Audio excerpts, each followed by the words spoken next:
do you find yourself feeling awkward during workplace holiday functions? Sometimes, right? Courtney standing by with a civility expert with tips on how you may want to handle yourself in some of those functions that you have at the workplace. Indeed. That's why we have Rosalinda Randall, who is an amazing, wonderful person and also very helpful, especially during the holiday season, because it can get a little weird. It can get a little awkward. Good morning to you, Rosalinda. Good morning, everyone. Okay, so we're talking specifically about the workplace because, you've got a lot of different people coming together, different, types of holiday celebrations. Is Die Hard a Christmas movie? That can cause an argument in and of itself, right? Yes, it can. And what I've heard from people is these seasons greetings and happy holidays versus specifically happy Kwanzaa, happy Hanukkah, Merry Christmas. And that's fine. In the workplace, you may want to modify your greeting so that it includes everyone and you don't offend someone or make them feel bad or maybe left out. For the people who receive a greeting, be it Merry Christmas specifically, you do not need to respond in kind. However, all you're doing is wishing them a Merry Christmas back because that is what they celebrate. So a lot of times we read a little bit more into it. And for me, it's like, if you're wishing me a happy this, a merry that, I'll take it, whether I celebrate that or not. And if it's well-intended, that is something to consider as well. If they're saying, Merry Christmas, you should celebrate, to try and convert or offend intentionally, that's different. You have a private conversation. Okay. Now, what about fundraisers and products this time of year is really popular, especially this time of year?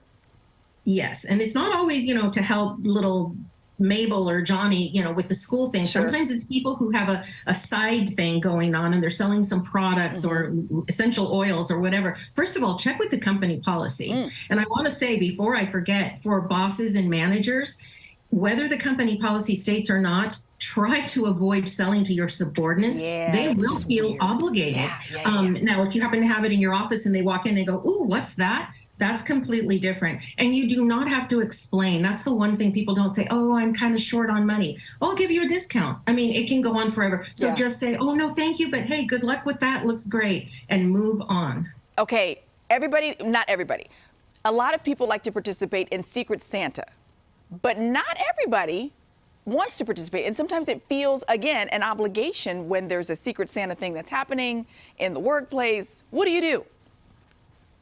If you don't want to participate, and it doesn't matter whether it's because of funds or you don't believe in it or you're just going through something that year, all you need to say is, oh, I'm just observing this year. When are you guys doing the exchange? I'd like to watch. And leave it at that. Because if you start saying, oh, well, my funds or this, people who are pushy are going to say, I've got an extra gift. I'll put it in, unwrap it for you. And then you can't get out of it. So again, no explanations required. Just say, not this year, but thanks, you guys. Have a good time. I like that. See, this is why we need Rosalinda. I love this. Okay, and then one more for right now. What about decorating, like the cubicles, the office, that kind of thing? Depending. Again, company policy, company policy. However, if you share a space, be a little bit more aware of what you're bringing in case that person isn't into it. Secondly, if you're going to bring in a whole super religious, thing, that might not be the place. Make it small or put a postcard or something. And will it infringe on the space to get work done or have a client come in or your office partner? Those are the things to watch out for. And also jingly stuff, on the t-shirts and bells and things. That is great. However, again, what are you trying to say? I mean, it's very festive, but if it's going to annoy your coworker because they're on the phone and they hear, jingle bells constantly going on every time you move, that might be a little bit annoying. Or any, bracelets and things as well. I actually thought it was pretty charming. I was referring to when Cody was dressed as an elf. He had jingle bells on his shoes, and it cracked me up. I was highly entertained.